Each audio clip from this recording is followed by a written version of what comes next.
Have you ever noticed that the calmest people often speak the least?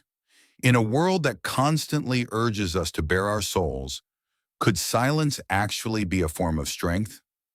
Picture yourself in a crowded room filled with noise, yet somehow it's your quiet presence that commands the most attention.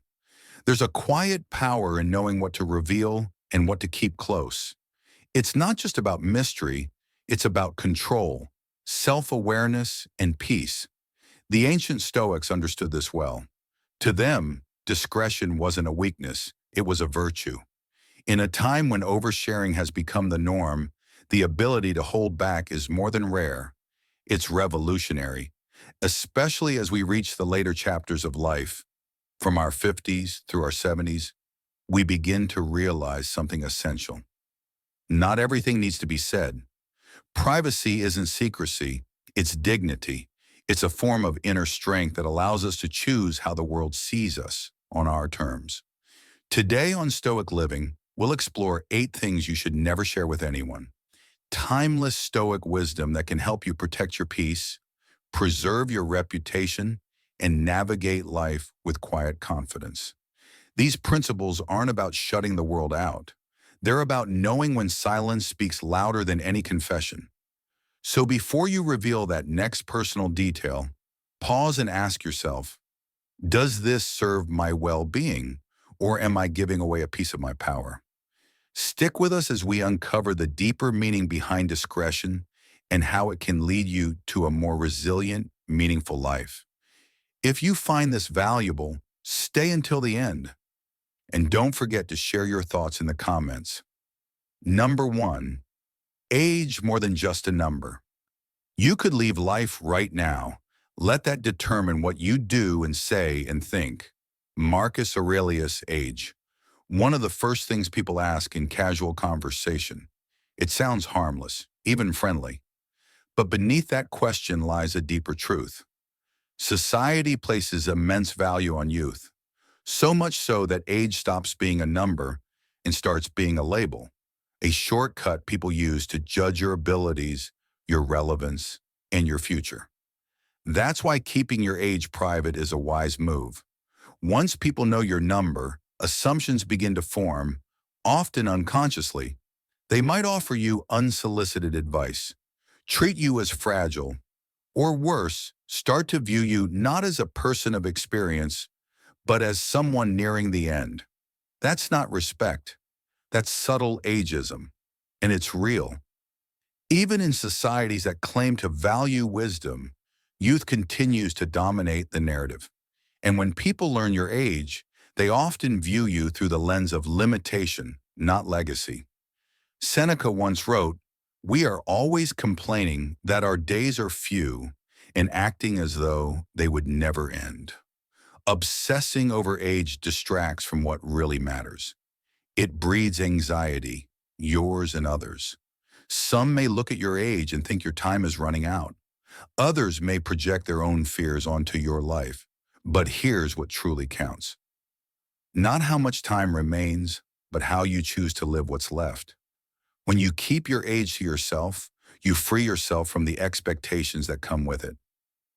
You stop being defined by numbers and start being seen for your energy, your clarity, your presence. People won't put you in a box. They'll have no choice but to judge you by your ideas and your spirit. The Stoics reminded us, death is inevitable, but how we live, that is our responsibility. Your life isn't defined by the years behind you. It's defined by the life within you, the moments you seize, the people you impact, the purpose you pursue. Age doesn't measure your worth. Your choices do. So keep your age private, not because you're hiding, but because you understand a deeper truth. Life is not measured in years. It's measured in moments well lived.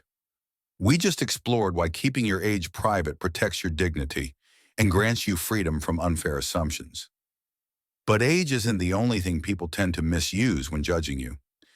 There's another part of life, equally personal and even more emotionally charged. Money. Number 2, money. The value of silence in a noisy world. Wealth consists not in having great possessions, but in having few wants. Epictetus money, it's one of life's unavoidable elements. We work for it, depend on it, and in many ways, build our sense of security around it. And yet, money remains one of the most sensitive topics in human interaction. By the time you enter your 50s or later, your financial picture might be solid and stable, or maybe you're still working toward a sense of stability. But regardless of where you are, the Stoics taught us a timeless truth. Real wealth isn't in what you have, but in how little you need. So why should you keep your financial matters to yourself? Because money, whether you have a lot or very little, has a curious way of changing how people see you. If you're doing well financially, some may no longer view you as a person, but as a resource.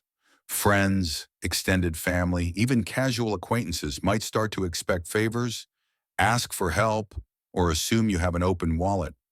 And once generosity becomes expected, it stops being an act of kindness. And once generosity becomes expected, it stops being an act of kindness. It turns into obligation. And that shift can quietly erode even the most genuine of relationships. On the flip side, if you're going through financial hardship and choose to share that openly, you might face something just as damaging: judgment. In a society where success is often measured by material wealth, revealing financial struggles can lead others to assume you've made poor decisions, or worse, that you're somehow less worthy. But Stoic wisdom reminds us, it is not the man who has too little, but the man who craves more, who is poor. Seneca. Your value isn't determined by your net worth. It's measured in your actions, your mind, your strength of character. By keeping your financial status private, you protect that dignity. You avoid unnecessary scrutiny, and more importantly, you regain control over how you're perceived. When no one knows the state of your finances, they're forced to see you, not your bank account. There's a saying, money talks, but wealth whispers. And in those whispers, there is power. Prosperity, whether you have it or not, doesn't need to be declared. Let your peace speak louder than your possessions. Whether you're thriving or striving, keep that part of your life sacred. Because when you're not bound by the opinions of others, you're free to live life by your own design. In the last section, we touched on the delicate nature of family, how some matters are best kept within the sanctuary of home. Now let's shift our focus to another deeply personal subject, one that requires just as much care, if not more. Our health. Number 3, medications. Your health, your private sanctuary. You have power over your mind, not outside events. Realize this, and you will find strength. Marcus Aurelius. Health is one of life's greatest equalizers. No matter how accomplished, wise, or resilient we are, none of us is immune to the natural processes of aging. By the time we enter our 50s and beyond, health becomes more than just a background concern. It often takes center stage. Some of us may face chronic conditions, others might be on daily medications, and many rely on medical treatments to maintain a good quality of life. And while conversations around health are common, the details of your personal medical situation are something entirely different. Those details are best kept private, not out of fear, but out of wisdom. Why? Because the moment you share too much about your medications or conditions, people begin to see you differently. Instead of being recognized for your thoughts, insights, or life experience, you risk becoming defined by your diagnosis. Discussions that once centered on your passions or accomplishments can quietly shift toward your symptoms, your limitations, your doctor's appointments. Even when people mean well, this change in focus can feel confining. You're no longer just you. You become the person with that condition. And while empathy is valuable, pity and overprotection can chip away at your sense of autonomy. What's more, opening up about your health often invites a wave of unsolicited advice. Some will suggest herbal remedies, others may push miracle diets, and a few might insist on their own success stories as blueprints for your recovery. While their intentions might be good, these recommendations are often based on anecdote rather than science, and they can leave you feeling overwhelmed or, worse, misled. The Stoics remind us that while we can't always control external events, including illness, what we can control is our response. Sometimes, even to live is an act of courage, Seneca. And part of that courage lies in choosing what to share and with whom. Another vital reason for maintaining privacy is peace of mind. Once your health becomes public knowledge, so do people's assumptions. Some may worry for you excessively, others may treat you with unnecessary caution, and some may, consciously or not, view your challenges as weakness, not recognizing the resilience it takes just to carry on. But your story is yours to tell, or not to tell. When you choose discretion, you stay in control of how others see you. You define your identity, not your illness. You decide how much space your health takes up in your life and your relationships. This doesn't mean you have to face everything alone. Speaking with professionals and confiding in those closest to you is not only helpful, it's often essential. But publicizing your personal health struggles more broadly rarely brings the relief or understanding you hope for. More often, it leads to noise, external voices that drown out your own. The Stoics taught us that true strength lies not in broadcasting our burdens, but in carrying them with grace. Your health is yours. Guard it not only with medicine, but with boundaries. Protect your energy, speak wisely, and never forget you are infinitely more than any diagnosis or treatment plan. In our previous reflection, we discussed why guarding your health is not only a personal right, but a powerful form of self-respect. Now we turn to another deeply personal part of life, one that, like health, deserves protection from public eyes. Your intimate life. Number 4, sexuality. Intimacy is sacred. The happiness of your life depends upon the quality of your thoughts, Marcus Aurelius. In today's hyper-connected world, where every detail is shared, liked, commented on, and judged, maintaining privacy around intimacy has become not just wise, but necessary. This is especially true for older adults, whose romantic and sexual lives are often either sensationalized, ridiculed, or simply misunderstood by society. The Stoics remind us, what is sacred must be protected. Intimacy is sacred. It is not casual conversation. It is not entertainment. And it certainly isn't something to be broadcast or put up for discussion. True intimacy is deeply personal. It is built on emotional closeness, trust, and shared vulnerability, things that cannot survive constant exposure or public interpretation. When you begin sharing the private details of your romantic life too freely, you risk inviting misinterpretation. People impose their own values, assumptions, and opinions onto your experiences. What once held deep meaning can quickly be reduced to gossip, speculation, or even ridicule, especially in a culture that is quick to judge and slow to understand. But keeping your intimate life private is not about hiding. It's not about shame. On the contrary, it's about honoring your experience and your relationship. It's about treating what's meaningful with the respect it deserves. Seneca once said, "Enjoy present pleasures in such a way as not to injure future ones." And this wisdom applies perfectly to intimacy. Speaking too openly about your romantic experiences may seem harmless in the moment, but it can slowly wear away at the trust that makes the relationship feel special. Intimacy is not something that thrives under public scrutiny. It grows in the quiet, in the personal, in the space shared between two people, not among the opinions of outsiders. When others are allowed into what should be a private bond, it no longer belongs to just the two of you. Even well-meaning listeners can unintentionally plant seeds of doubt, comparison, or unsolicited advice, shifting the focus away from connection and toward evaluation. As we age, our needs and desires around intimacy may evolve. The expressions of love may look different, but the importance of dignity and discretion remains the same.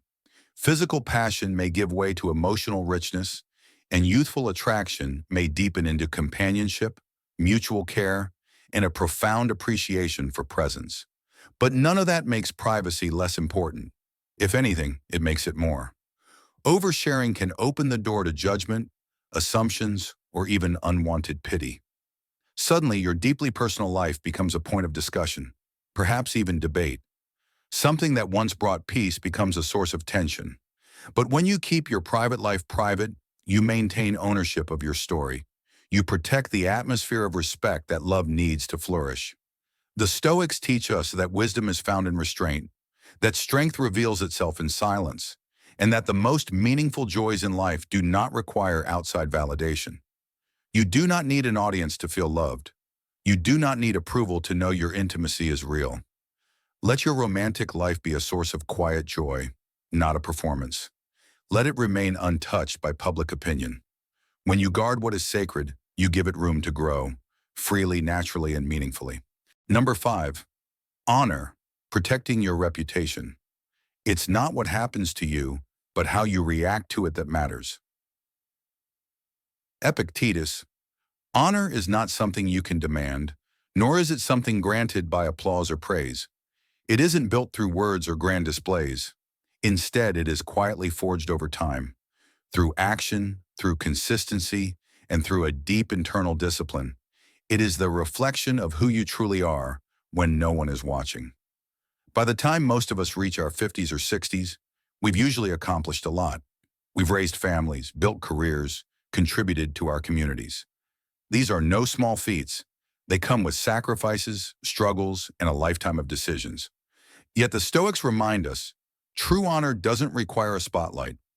In today's culture, so deeply obsessed with recognition and outward validation, it's easy to feel like we must constantly prove our worth. We're encouraged to share, post, and announce every achievement. But here's the catch. The more we seek to be acknowledged, the more we expose our integrity to risk. Honor, much like a candle's flame, shines brightest when it burns steadily and calmly. But too much air, too much noise, too much attention can make it flicker and fade. The more we push our story onto others, the more we risk turning admiration into suspicion, or respect into resentment. Seneca, a voice of clarity among the Stoics, warned against the thirst for approval. He wrote that craving admiration is a sign of an unstable mind. And he was right, because when your value depends on how others perceive you, it is no longer yours. It becomes something external, fragile, and completely at the mercy of public opinion. The Stoic way is different. It asks us to walk in quiet strength. Let your actions be the proof. Let your character do the speaking. And let your legacy be something people feel, not something you constantly need to show. There's another danger to oversharing your victories. It can create unintended effects. You might make others feel small. You might provoke jealousy. Or worse, you might appear arrogant. The person who repeatedly reminds others of their achievements doesn't come across as honorable. More often, they come across as boastful. Respect cannot be forced. It must be earned. And it is best earned through quiet virtue, through how you live, not what you say. Sometimes the most dignified thing you can do is keep parts of your life private. The battles you fought, the things you've built, the values you've stood for. By choosing not to broadcast every win, you allow others to see the person, not just the resume. You invite them to witness your depth, not your decorations.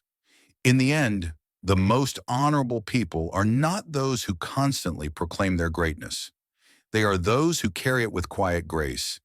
They walk through life not needing to prove anything, because their presence already commands respect. Honor is not a stage. It is not a performance. It is a way of being. Live with honesty, walk with dignity, and the world will respect you, even if you never ask for it. But even those who live with honor are not immune to pain. Life will still test us with insults, disrespect, and unfair treatment. The question is, will we allow these wounds to define us, or will we rise above them and protect our peace? In the next section, we dive into the Stoic art of letting go and why releasing past hurts might just be the strongest thing you can do. Number 6, insults, letting go of past hurts. Each time we revisit a painful story, each time we rehash an insult, a betrayal, or a moment of shame, we reopen the wound. We keep it fresh, alive, and bleeding. Yes, others may listen with sympathy. They may offer kind words or comfort, but they can't take away the weight. Only we can do that. Only we hold the key to our own release. In the Stoic view, forgiveness is not about excusing the actions of others. It is not about pretending nothing happened. Rather, it is about liberating ourselves. It's about making a conscious choice. The past will not rule over my present. What happened may have hurt, but I will not give it power anymore. Insults, no matter how sharp, often reveal more about the person who delivers them than the one who receives them. When someone lashes out, they are often exposing their own insecurities, their own pain, their own chaos. To internalize their words is to take ownership of what was never yours to begin with. By choosing to keep these painful experiences private, we protect our peace. We give ourselves space to heal in silence, without the interference of outside voices, judgments, or misplaced pity. Because sometimes too much noise from others can twist our pain into something even heavier. But in quiet, we begin to breathe again. To carry anger is to remain tied, chained, to the very people who harmed us. We think holding on is strength, but in truth, it is a form of self-imprisonment. Letting go doesn't mean we forget. It means we choose our freedom. It means we choose peace. That choice is always ours. As you walk further down the path of life, remember this. Wisdom is not measured by how much you know, but by what you choose to carry with you and what you choose to leave behind. Silence is not a sign of weakness. It is a mark of power, a deep, grounded strength. Often, what we guard in privacy holds more true weight than what we share with the world. Think of it like a mountain, quiet, unmoved, and majestic, not because it boasts, but because it stands firm. Number 7, thoughts. Guarding your inner world. Man is not worried by real problems so much as by his imagined anxieties about real problems. Epictetus. Not every thought deserves to be shared. In our desire to connect or be understood, we often express ideas before they've had time to mature. But once you release a thought into the world, it's no longer solely yours. It becomes subject to judgment, distortion, and even rejection. The Stoics believed in the power of reflection. Thoughts are seeds, and like seeds, they need time to take root before they're ready to be shown. When we share too soon, we risk weakening our own clarity. Others may misunderstand, challenge, or even mock what we're still trying to process. That's why keeping certain thoughts private is not an act of secrecy, but of self-respect. It gives you the chance to develop your ideas without noise. It protects your mind from external doubt and confusion. Silence allows wisdom to grow undisturbed. So before you speak, ask, is this thought ready to serve me? Or am I still shaping it? Let your mind be a sanctuary. Let your silence be strength. Number 8, goals. Let results speak. First say to yourself what you would be, and then do what you have to do. Epictetus, we all have goals, visions of who we want to become or what we wish to accomplish. But there's a quiet strength in keeping those goals private. The moment you announce your plans, you invite opinions, distractions, and sometimes even resistance. When you share your ambitions too early, others may unintentionally discourage you. They may project their own fears, expectations, or limitations onto your path. Their doubts can cloud your vision, slow your momentum, or create a false sense of completion simply because you've already spoken of the journey. The Stoics remind us, focus on action, not approval. Let your progress speak louder than your promises. Build in silence. Work with consistency. And when the results come, they will speak for themselves. By keeping your goals close, you protect them from erosion. You preserve the sacred space where purpose lives. Not everything needs to be declared.